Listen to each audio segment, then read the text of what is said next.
You're listening to Otis Jiry's Horror Storytime. Before we get into all of today's spine-tingling tales of terror, please do me a favor and double-check to make sure that you're subscribed to this channel and that you're receiving notifications to help ensure you never miss a new release. I also take submissions. Got a story of your own you'd like to see performed? Email us today at submissions@simplyscarypodcast.com for your chance to have your tale appear on this channel. And if you're in the market for even more of the macabre, subscribe to my weekly podcast, Scary Stories Told in the Dark, with dozens of episodes available now on iTunes and wherever podcasts can be found. And please consider signing up as a patron at chillingtalesfordarknights.com/join or purchase a season pass of my show to get exclusive ad-free extended episodes you won't find anywhere else. Thank you so much for your support, and enjoy the story. The Killer's Interview by D. Fulkerson. Performed by Otis Jiry. You sure you want to go in there alone? The warden was an uncompromisingly beefy man who drank, smoked, and just wanted to survive until retirement. He ran a tight, clean ship, and for his efforts, he was rewarded with the pleasure of guarding the vilest of abusers. His charges were lifers, and he got to babysit them until they died. But he wasn't paid to babysit the small, bespectacled Poindexter with the briefcase walking next to him. "Yes," the little man said, avoiding eye contact. "I think he'll be less inhibited if there were no guards." "That's the last thing he is," the warden growled. He could sense the tension in his men as they descended further down the basement. "Do you know his story?" "Yes, studied Benedict for a long time." "Do you know he almost escaped once? Took only a moment. Still not sure how he did it. But he got his claws on one of my men, and..." His voice trailed off as he noticed the two guards look at him. "He killed them. Only took a moment. I don't know how he got to him, but he has a way of sort of hypnotizing people. He talks in a way that sucks you in. I guess that's how he got all those kids to come home with him." The little man fidgeted nervously and said nothing. The warden studied him closely. He looked woefully out of place in a dungeon like this. He belonged in an ivory tower office somewhere, writing condescending academia bullshit about the troubles of the world. They began to walk again. The guards walked slower than before, and reflexively put their hands on their weapons. "So, does he say much?" the little man asked. "Oh, he talks all the time. I think he thinks he's some kind of prophet. Lots of biblical end-of-the-world shit. He's here for life, no chance. Can't even be around other prisoners. He's in solitary 23 hours a day. He gets 1 hour of exercise in the yard." He stepped in front of the little man. "He's got nothing to lose." The little man shuddered, but seemed determined to go on. The warden sighed. They turned down a long, deserted hallway that was dimly lit by fading fluorescent lights. There was a closed door at the end of the hall. The guards drew their weapons. "Okay," the warden said. "This is how it goes down. He's secured. The door will be locked from the outside the moment you go in. No way out until you hit this signal." He handed the little man a small remote. "There's one camera that we'll be monitoring. No windows. It's all padded, so no sound. As you requested, we won't be listening. No audio. The guards will be with you the whole time." "Lights?" "This remote here. Shuts the lights on and off. Not sure why you want that." "Perfect," the little man said. "But I was promised he wouldn't be tied down. Cuffs are okay, but not chained to the chair. I don't know who promised you that, but he's going to stay chained. I advise you not to get within 5 feet of him." "Warden, I appreciate your concern, but please, I had to call in a lot of favors to get this interview. I must have him relaxed. He has to be unchained, and no guards." "Are you crazy?" "Please, Warden, I know the risks. Again, favors." He handed the warden a small slip of paper. The warden read it carefully. His expression changed from pity to annoyance. "I'm not taking responsibility for you if you go in alone." "I understand. Please, Warden." The warden sighed, pulled out a cigarette, opened the door nervously, then nodded his head as a signal to open. The guards checked the small view screen to ensure that Benedict was secured. One drew his weapon, and the other nervously approached the door. The guards made eye contact, nodded curtly, then rushed into the room. Benedict watched them curiously. He was in his late 40s, still fit despite years of solitary, and had a piercing, unblinking gaze. He offered no movement or resistance.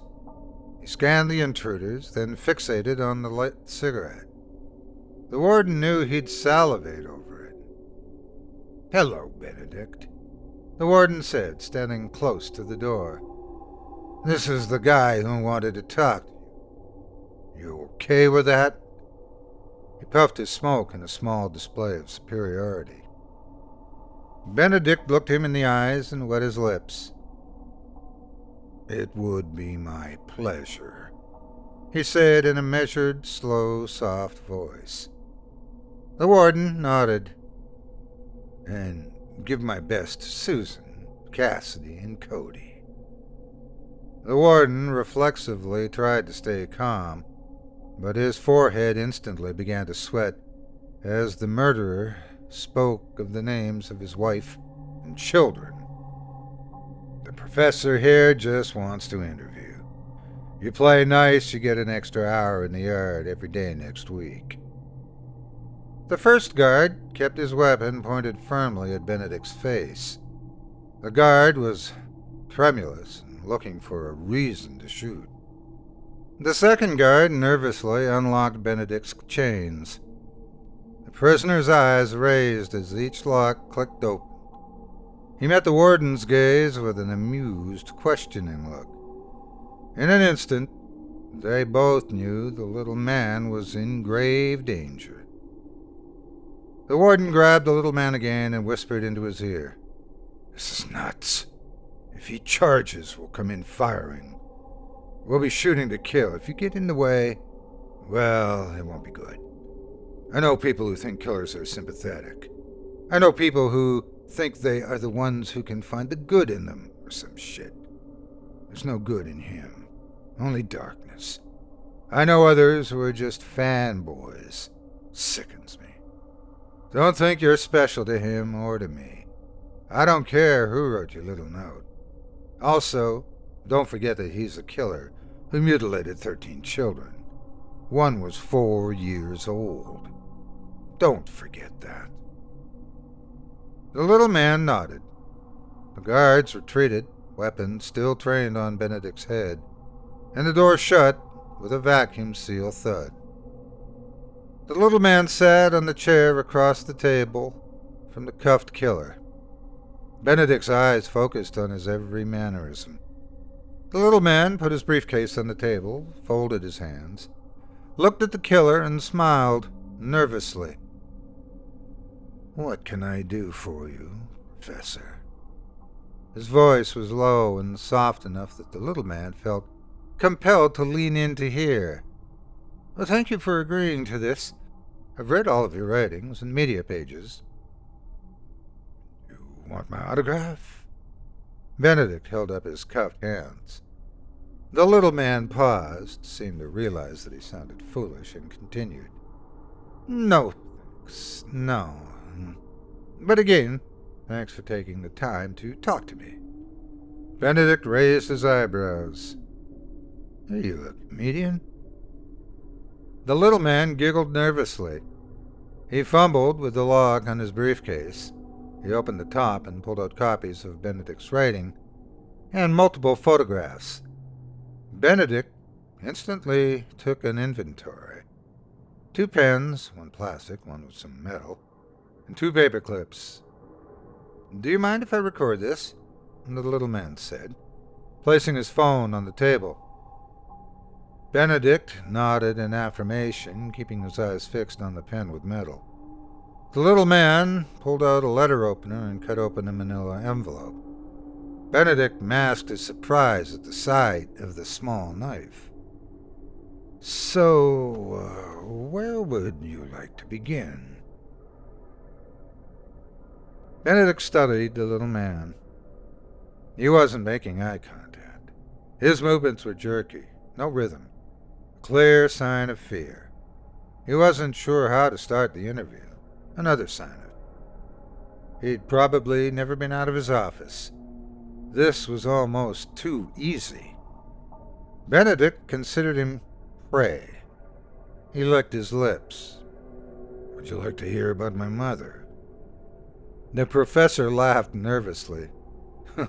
Well, I think what I really want to know is why you did it. I mean, a lot of victims were, well, children. Children.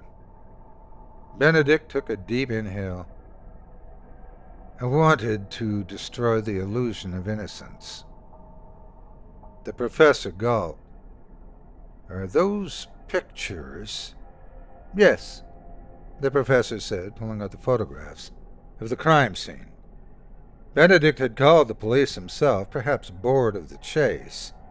When they arrived, dead bodies were hanging on the wall of his small ranch house, like obscene Christmas decorations. Benedict confessed instantly to the crimes. Unlike other mass murderers who commit suicide, Benedict relished in telling the parents of the victims every detail on their children's sexual assault, torture, and pleas for mercy. Benedict seemed to enjoy describing exactly how each sounded when they cried. He became excited at the prospect of seeing the pictures of the scene. "I can't see. Move them closer." "Oh, okay, sure." The professor slid a batch toward the killer, still clipped in the upper corner. The little man said nothing as Benedict slowly paged through the pictures. He stared lovingly at one particularly brutal photograph of a child lying in a pool of blood and vomit. The body will often expel feces and semen at the moment of death, Benedict stated placidly. "It's beautiful. Don't you think it's beautiful? Angel lust. The death of the innocent." "No, I can't really look at those pictures. It gives me nightmares." Benedict smiled. This was too good to end quickly. "I'm afraid I never caught your name." John Smith." "Is that right?" The little man shyly giggled again. "You ever think about them?" "Yes," Benedict said, looking up from the photos and squarely in the little man's eyes. John Smith squirmed in his chair and broke the gaze, looking down in his lap. Benedict imperceptibly slid the larger paperclip off the table into his lap. John looked back up. "I think about them every night. I carry a piece of them with me." That used to be literal. Benedict smiled at his macabre joke. "They comfort me at night, small voices begging me to stop. It's like a lullaby." "Do you ever feel guilty?" "Why?" "Well, they're children. For now. But then they'll grow up to be policemen or bankers or models. They'll perpetuate the lie of this world. I helped them escape before they became as evil as the rest of us." "You think we're all evil?" Benedict laughed. All evil. All predators. It's just that I'm the only one honest about it. Millions of more children will die of diarrhea this year than anything I did. Millions. Do you care about that? Sure. Really? Have you saved any of them? Well... Benedict leaned back in his chair and looked to the ceiling. Under the table, he quickly bent the paperclip into a small pick and began to work the lock of his cuffs. You go about your life, secure in the knowledge that you're a good person. But a short plane trip away, children are starving, being raped, being killed, and you don't care. But if they're little cute white kids, you pay attention. The little man scrunched his eyebrows. I'm not sure that's fair. You don't know anything about me. Oh, I know much more about you than you think. Would you like me to tell you? I'm sure. Benedict leaned across the table and spoke softly. Your parents were professionals, academics probably. They were fixated on their work. You always felt like you needed to live up to their expectations. You made good grades, but excellence eluded you. You were accepted into a state college, got a master's degree. You tried to get into medical school, but failed. So you got a doctorate in some psychobabble that was given out more of charity than achievement. John seemed to shrink in his chair, his face belying shame and vulnerability. Benedict smiled and savored his dominance. You're married, but you know she never loved you. You also know she's cheating on you. You're hoping this interview leads to a big splash in the papers, and finally, some work that you can be proud of. Benedict's voice continued to lower. John leaned in to hear. Am I close? John looked stunned. That's incredible. His voice was soft and weak. I know everything about you, but I won't help you with your interview. John looked hurt. Why not? Because I don't trust you. You won't even tell me your real name. If you want me to trust you, you'll need to show me. John looked up hopefully, seemingly eager to please his master. How? Benedict looked up at the camera. John turned around for an instant. Cover it. John thought for a moment. He sighed, took off his coat, and reached toward the camera. He dutifully hung his coat over the lens. While his back was turned, Benedict freed his hands, quickly snatched the letter opener, and hid it in his lap. Better? Better. Benedict smiled. I can tell there's a question you really want to ask me. John looked shaken. Yes, he said softly. He sat down, paused, and gathered his thoughts. Yes, there is. Benedict leaned forward, inching his face across the table. John did the same. Have you seen it? John asked quietly, his eyes pleaded. Benedict paused. Yes. His voice was barely a whisper. John leaned closer. The darkness, John whispered. Benedict smiled. Yes. And John leaned closer. Tell me about it. The darkness lies in all of us. It's in your heart right now, just waiting to bubble to the surface. John leaned closer. The world is a vampire. It feeds on the poor. You grow fat eating the bodies of children. I just let it show through my action. I'm really just you. I show the world its hypocrisy because I have the strength to do so. You just sit by and let the rich grind their bones to dust. I give the world a gift." "What gift?" John whispered. Benedict paused and leaned closer. John did the same. "Pain." John's eyes widened. Benedict began to see each step. His hands were free. The letter opener was poised. It would strike quickly, right in the face. Maybe he would catch his eye. He loved slicing an eye. John would recoil. He would spring on him and plunge the knife, not quickly, into his neck. He would puncture just medial to the sternocleidomastoid muscle, plunge about 2 inches, feel the resistance of the tough arterial wall, then feel the quick give as the adventitia was cut. The blood would be under significant pressure.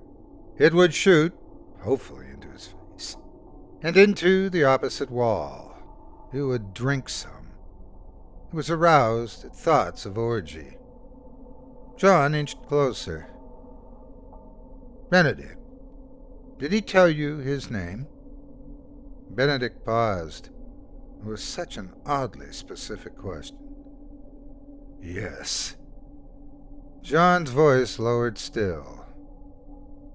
"What is it?" "Beelzebub."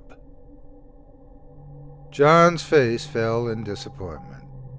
His shoulders shrugged and he shook his head. Benedict wasn't sure how to process this look, but it was time to spring.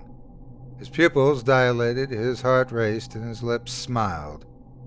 At the speed of thought, he relished the orgasm of the simple, brutal act of dominating another man. He would tear into his fragile throat, and for a sweet instant, the small professor would look to his better in pleading surrender. He felt the edge of the professor's throat. He felt a foreign snap vice grip his wrist. Down became up. He saw the ceiling. Then he felt his back and head smash into the unforgiving cement floor. All breath left his body, and his vision tunneled to a small corridor. For an instant, he thought he was dead. Natural instinct put every ounce of energy in finding the next breath. Benedict coughed and sat up, confused. John stood at the corner of the table, sighing deeply with his back toward the fallen killer. Benedict felt the letter opener still in his hand. He sprung from the floor with a warrior's yell and reached for his prey's nape. He again felt the feet leave the ground. He flew brutally into the wall.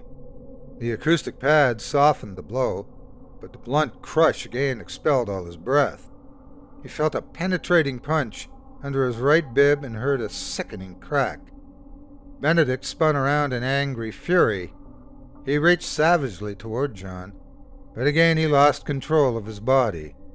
His face violently smashed into the table, bloodying his nose. Involuntary tears filled his eyes. Fire flooded through his right hand as he heard the sliced stick of the letter opener pierce his hand into the table below. Benedict recoiled, blinded and in searing pain, and realized he was fastened to the table. His mind pleaded to grasp the situation, but he found no answers. He moaned, choked, and searched for his breath. His eyes focused on the knife sticking through his hand. The little man stood next to him. He reached forward, grabbed the knife, and yanked it with enough force to lift the table for a small instant. Benedict's hand was free, and he slumped back into the chair. He gasped for breath and stifled a cry. John sighed, calmly righted his chair from the floor, sat down, and stared at the table. Benedict instinctively squeezed his hand, trying to stem the bleeding and the pain. John rubbed his head and searched for words. He eventually looked up, met Benedict's eyes, and sighed in disappointment. Beelzebub. Beelzebub. Really? That's the best you could come up with. Why not Asmodeus, or maybe even Beetlejuice, or Darth Vader? And did hear you right? Did you really quote a line from the Smashing Pumpkins? Are you serious? John shook his head and clucked his tongue. I'll be honest, I'm disappointed. Call the warden, Benedict hissed. He looked at John with abject, burning hatred. I'll give you credit for getting the cuffs off so fast. That was pretty good. But the letter opener? Really? You went for that instead of the pen? I really expected more. Benedict was humiliated and hurt. He searched for a way to attack his foe. John seemed to notice. Well, here, you want to try again? Tossed the letter opener toward the prisoner in a clear act of dominance. Benedict shrugged. I'm not going to talk to you. Let me out. And all that bullshit about pain and rich people. My goodness. I expect better exposition from freshman seminar papers. He shook his head. You're really just nothing. I mean, just nothing. He gathered the pictures and papers and stacked them neatly in the briefcase. He thought for a moment and then looked Benedict in the eyes. Benedict met his gaze, and for a brief moment, John's eyes turned completely black. Benedict was angry and hurt, but in that moment he became scared. I thought your actions were so horrific that you had actually seen the darkness, the real darkness. Not the watered-down version we experience every night. The real darkness. He has a name, but you didn't. At least not in a conscious way. But those kids, that was so horrific that maybe you saw it in the past or in it. Maybe you were just too stupid to notice. Anyway, I must apologize, but I have to check. Let me out. Benedict fancied himself the smartest man in any room. He'd been called evil, a monster, a villain, but never stupid. We've evolved away from darkness, haven't we? We hide from it. We fear it. We huddle together and pray for the dawn. Really, we become weak. If light leaves, well, we're helpless. You're right, John Smith is not my real name. You were wrong about everything else. My parents are terrific. I love them dearly. I have a sister. I never did marry. I was good at numbers and did pretty well as an accountant. Made partner early. I had a good, if humdrum, life. But one night I saw the darkness. I saw it just as clearly as I see you now. I thought I was dreaming, but I wasn't. It spoke to me. It was real. It was real. He began to turn the briefcase, revealing a hidden snap in the side. He slid it open. He looked squeamish, and he backed away. Two thick, hairy legs poked out. John pulled out a pen, fished in the pocket quickly, and pried out a previously large spider that had waited smashed in a tiny space. John backed up and shuddered. The spider sat fat and motionless on the table. Do spiders bother you? Benedict tried to conceal any hint of emotion. No. They scare the crap out of me. The spider sprang off the table and scurried to the corner of the room. It squeezed into a small space and looked into the room with hideous, unblinking black eyes. That thing is a Goliath tarantula. It creeps the bejesus out of me. You can't imagine how terrible it is to carry that thing around. Didn't show up on the x-ray when they searched my bag.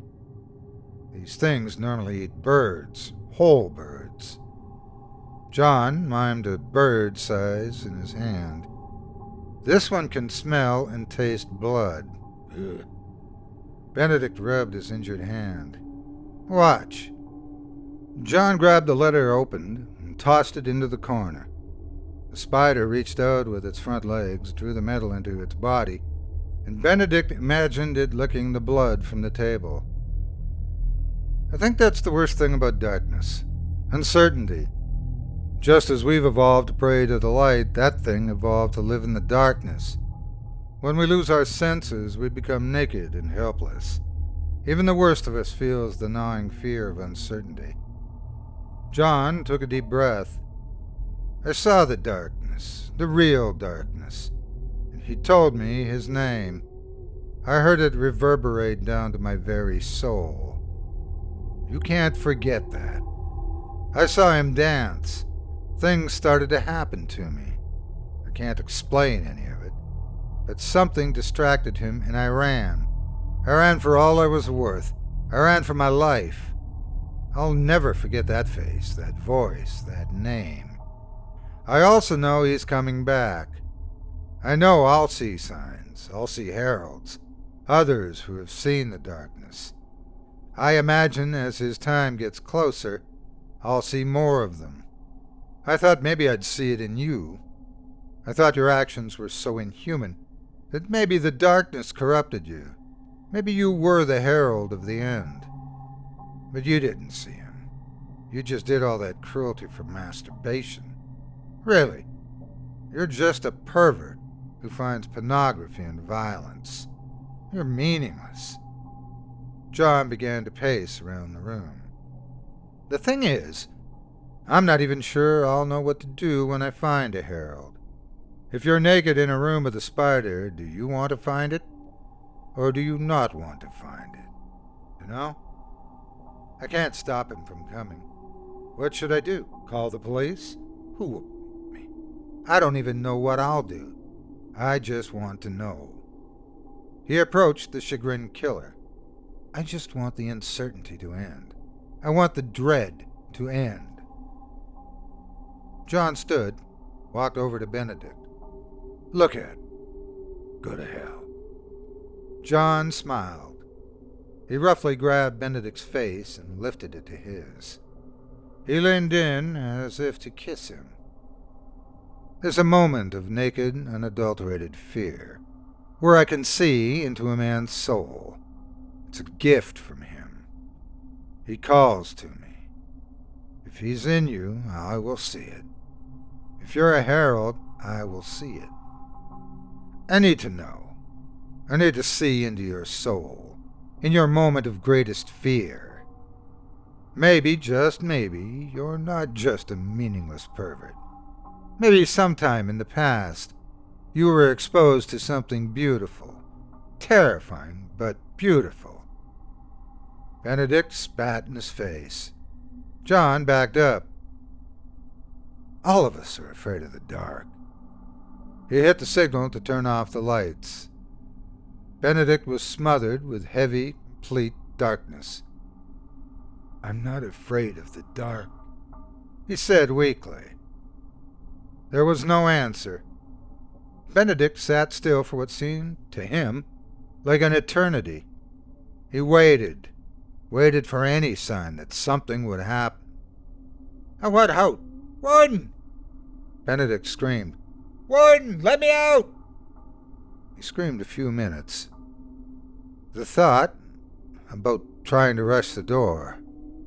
But to what end? The spider was in that corner. The door was locked. He thought about feeling around for John. Maybe he could grab him and force him to open the door. John see in the dark? Was John still in the room? He alternately wanted him there and wanted him gone.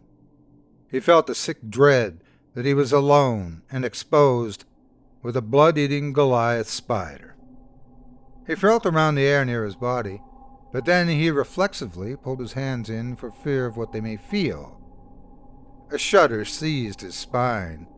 He considered screaming again, but now felt that any sound drew unwanted attention.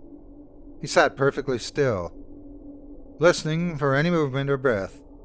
All he heard was his own heartbeat. He wondered if he could hear his hand bleed. This won't work. I'm not afraid. He pleaded, but his voice was meek. He stood, but felt dizzy and nauseous. His visual cues of balance were gone. He He stumbled backwards toward the wall, hoping for some sensory feedback to orient his mind in this new, horrifying world. "This won't work," he sobbed. He tried to hold perfectly still, hoping he would hear some movement or breath. He heard nothing. Minutes passed, or was it hours? Benedict became afraid to speak or cry out. He wanted to cry. "Please, please, let me out, please. I'll let you tell anything. I'm sorry about the children." He felt a quick brush against his leg. "Please." The door opened, and the little man emerged with a briefcase in hand. "You were in there a long time," the warden said. "Holy. I don't know what happened. Heart attack. I dropped a signaler and tried to do CPR for the last hour, but, well, he just died. I'm sorry, Warden. I even think I accidentally cut his hand in the process." The guards rushed over to the body. One kept his gun fully trained on the killer's head. The other nervously checked for a pulse. He shook his head.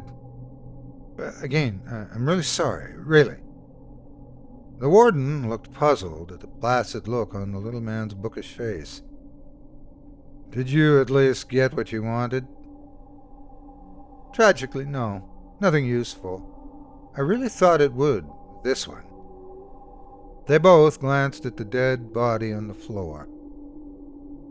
"Warden, I heard you have an interesting prisoner in cell 12, Block D. Life term? Killed a family of 6? Yeah, he's a piece of work, all right. Do you think I could ask him a few questions? In the same room?"